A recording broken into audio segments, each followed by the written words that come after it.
footballers out of Croke Park. Well, it finally happened yesterday as the Dubs headed to Nolan Park to face Laois. Let's see how it unfolded now with Pádraig Lodge.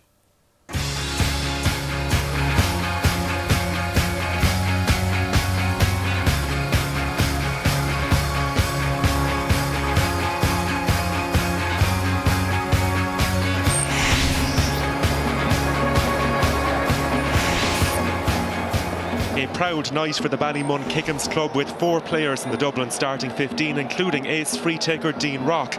Johnny Cooper has played for Dublin in Nolan Park before. That was in minor hurling 10 years ago. And in a late change, Paul Mannion comes in for Paul Flynn, who was injured in the warm-up. Former Aussie rules player Colin Begley is back in the side, having missed the Wicklow game through injury. And even though John O'Loughlin is selected at centre forward, he's expected to play much of his game around midfield.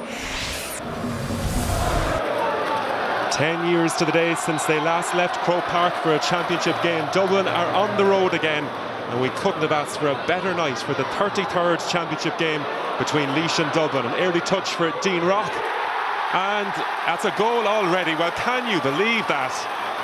We were wondering how long it would take Dublin to score their first goal of the championship. Approximately 10 seconds. Dean Rock, one man, anxious to make an impression, cutting his way in along the end line. Paul Cotter cut out there badly. The Laois corner back, and Dean Rock with the right foot gives Dublin the dream start. Some fans hadn't even taken their seats yet. Darren Strong playing the ball in towards Gary Walsh. Got a goal in the opening match of the championship against Wicklow. Eyeing up a score here to set Laois on their way, and they really needed that to settle them down. 4th minute point from the Ballylinan man, Walsh, will settle the Laois team. And here's James McCarthy playing it in towards Connolly, going for a second goal. Well, this is a calamitous start for Laois. Diarmuid Connolly tucking home a goal in the 5th minute. And Dublin are ruthless early on. So much good work in the build-up from McCarthy into Connolly, nobody near him, through the goalkeeper's legs.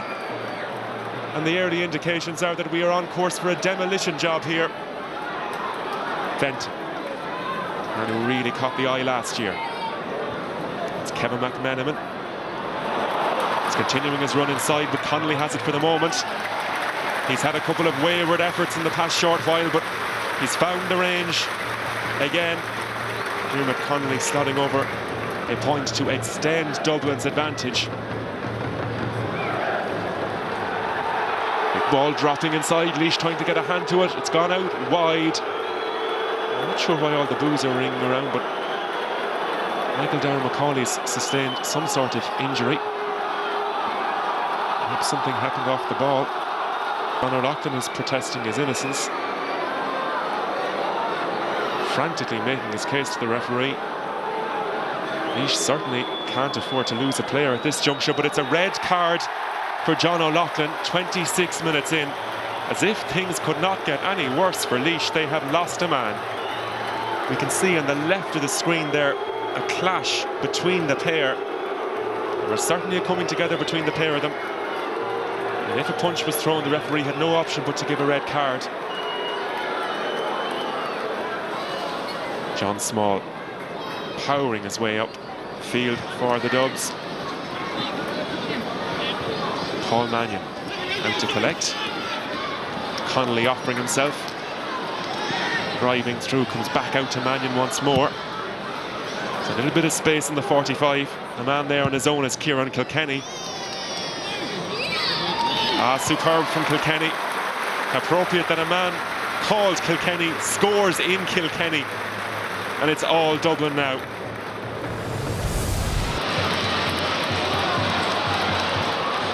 Laois in a rare move forward of Conor Meredith.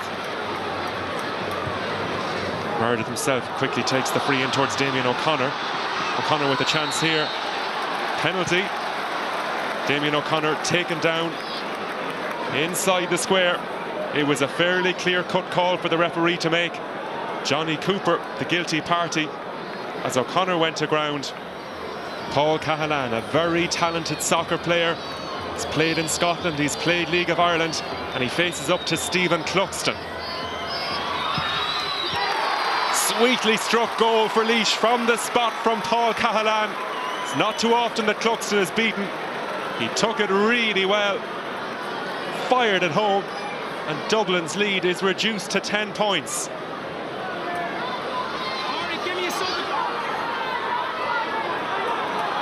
Niall Donoghue angling the ball across, but by weight of numbers, Dublin, you'd imagine, should be winning that. But here's that right for Laois. Chance of a goal. Oh, he buries it. How about that for a finish from Stephen Attright? Kingston slipping the ball into the wing back, and he fired it into the net. Cluxton beaten twice. Laois getting a nice little run together now. Brendan Quigley driving the ball in, broken down by Kingston. Here's a shot from Ross Munnelly. He's been one of the great warriors for Laois over the past decade or so. Dermot Connolly, nice ball out to his right to Brian Fenton. Cutting it inside. Here's O'Callaghan. Back to Kilkenny. And here's Dean Rock. Another score coming up for Dean Rock. He made that look so easy. A goal and 10 points for Dean Rock. Doing his prospects of staying in the starting 15 no harm at all. Ball played in, chance for Dublin to finish it. Oh, a penalty is awarded. A second penalty of the match tonight, but it is Dublin's first. Con O'Callaghan denied the goal there. Dermot Connolly, one of the star performers for Dublin tonight, up against Brodie. Superb stop from the keeper. He's been under pressure all night, but he denied Connolly on that occasion. And the final whistle sounds at Nolan Park. A different venue, but the same outcome. A comfortable win for Dublin. A mini revival from Laois in the second half. But that storm was weathered, and at their ease, Dublin go into the semi-finals, extending their long winning sequence in the province. Full-time score, Dublin 221, Laois 210. Great start and great team play by all concerned. A great finish by Dean Rock for the opening goal. And I think a very comprehensive first half performance. We expected Laois to come back hard at us, which they did in the second half. But I think we rallied well and closed the game out well. We played a lot of good football in the second half. Our ball retention was good. Getting the ball successfully to the inside line was very difficult because they had a numerical advantage in there and they're all good defenders. But, you know, we gave a decent account of ourselves. It doesn't mean that we're happy to lose, but at least we're happy to come out of the game saying, OK, there are some green shoots maybe and that we can play ball. All right, here's the Leinster draw. Dublin will now play Louth or Meath in the semi-final on the 26th of June. Kildare will play the winners of Westmeath and Offaly. Well, Tomas, you made the trip to Nolan Park. What did you make of it? I thought it was brilliant to see, Des. It's great to see the Dubs out of Croke Park. I think the Dubs themselves actually enjoy going out of Croke Park, you know. The fans definitely enjoyed, you know, that they were thronged. There was a great atmosphere at the game. I kept my head down. I didn't want to bump into too many of them. But, no, look, the game went as was over. What Laois needed was a good start. And the Dubs had 2 goals banged in. Yeah. They improved in the second half. It was like we predicted. We weren't going to learn too much about Dublin, but all credit to Laois. They stuck to it in the second half. It wasn't one-way traffic we thought in the second half. They didn't roll over. Nicholas will be proud of his players. It's up to Laois now to come out and produce that in the qualifier rounds as well. But look, Dublin did what they had to do. It must be kind of awkward for Dublin because they're expected to wallop everybody, and even for the players to prepare themselves, they're not hiding to nothing, because if they play poorly it'll be thrown at them, and if they win it's expected. So look, the reality is that they won't have it too hard in Leinster, and it's a pity. Yeah, and the Nolan Park thing was a success in your view? It was a success. I mean, look, a lot of people say it should have been in Port Laois. It went to Nolan Park. I thought it was a complete success. The Dubs travelled in numbers, huge numbers, and as I said, I think they'd love to be on the road more often. Take up that point, Brian, about Dublin, the no-win situation in a way. If they don't, what did you think of them in that first half going forward? Yeah, I thought they were excellent in the first 10 minutes. Like after 20 minutes, the game was more or less dead and buried. But I think the biggest obstacle that faces Dublin this year is hunger. You know, you've already seen a few of the players, Paul Mannion last year, you've Rory O'Carroll this year, and Jack McCaffrey. They want to do all things outside of football. Now, the problem that faces Dublin is they're going to breeze through Leinster, and they're going to come in an All-Ireland quarter-final. Will they have the hunger? They obviously will feel they have the hunger, but it's not until you get hit by a big team that you realise that you hadn't the hunger. Did that happen to you, do you think? Yeah, well, in 2003 and 2008 especially, when we won the All-Ireland, we tried to retain it, come back the following year. We felt that we were in good shape. And 2009 especially, we won Ulster, and then we were caught in the All-Ireland quarter-final. So it's not until you hit Croke Park that you're really tested. Do you have the hunger? You think you're actually right. Yeah, and you think you've good. done the same thing over and over again, and you think you're actually hungry, but it's not until after losing that you look back and say, no, we weren't at the races. And the thing that probably benefited us was in Ulster, we could have been caught and then we could have been regrouped. You could have been caught by Cork in Munster, but Dublin, I don't think we'll be caught in Leinster. Yeah, am I right, Tomas? Kerry did it once in your time. You retained it once, but you had to change your manager, is that right? Yeah, I think that Pat helped. O'Shea came in. Pat O'Shea came in, Jack left, and I think the players might have felt that they had to prove themselves all over to a full management team again. I think that helped us. But it's really, really hard. We'd be in the same boat as Brian. We tried to do it so many times and we couldn't. You just that level of hunger is hard. That craziness is hard to find again. Sure, I take your point, but what about the fact it could be said that Dublin, have they this strength and depth and the young lads coming in? Yeah, well, like say David Byrne, Small, Conor Callan, the younger lads. There's so many players to bring in, and you know, I think they don't panic whenever they lost Rory O'Carroll or Jack McCaffrey. It's no big deal. Yes, you go and do your own thing, but we have men to come in and do a job. The likes of Paul Flynn, O'Callaghan, Costello, Andrews, all didn't play yesterday. So you know, they have plenty of strength and depth, and that should keep everybody on their toes. Jim Gavin has a huge role to play as well, and to be fair to him, I think he's a very, very good manager. His record speaks for itself in terms of what he's won, but this would be the huge test and this would be the crowning glory if they were to put back to back. I think they're well capable of it. I think they have a team to do it. All right then. Let's have a look back at yesterday then. And obviously Laois got cut out in the first 5 minutes for the 2 goals, and they subsequently changed their defensive. Yeah, it surprised me, Des. They were caught for the 2 goals, 5 minutes and the 2 goals got in. What they needed was a good start, they didn't get it. Look, I suppose, and I never thought I'd hear myself saying this, they just didn't have enough defenders back. The 2 defenders came in there, Darren Strong and Garrett Dillon. Their men, Dean Rock and Kieran Kilkenny, were outside, so they couldn't actually come in on Michael Dara McCauley, and as it turned out, point over it. They were getting coursing through too easily in that first half, Des. And what surprised me so much was they came out in the second half and it was as if they were playing this style of defence for ages and ages. They had fellas back, but not only had they guys back, they were hunting in packs. You know, it was excellent. And also they moved the ball with pace out of defence. They were actually excellent. Mark Timmins was very, very tight on Bernard Brogan, had a brilliant, brilliant game. They were tenacious, they were hungry. I think that's the biggest thing. We were talking about having guys back there. It's one thing having guys back there. It's another thing what they're doing back there. You need that hunger. You need everybody on the one hymn sheet. And I think Laois did that in the second half. And it was a pity that they couldn't have a strong start. You know, I think could that goal? I'm just wondering that. Could the goal after 15 seconds shell shock them a bit? And possibly, but I think the biggest problem, Des, is teams playing Dublin. You know, you're going to have to be fit, hungry, intelligent, skillful, organised, and you're going to have to be able to go for 70 minutes. And Laois possibly performed very well for maybe 20, 25 minutes last night. Right. And it's going to be a special team to knock these fellas off their perch. All right. By the way, we're getting the Kerry man and the Tyrone man to tell us how to beat the Dubs later, or how they think to do. But we're going to go through it bit by bit in the meantime. Now, 3 of the Dublin forwards who started didn't score, if I'm correct. I think Bernard Brogan didn't score. Who else didn't score?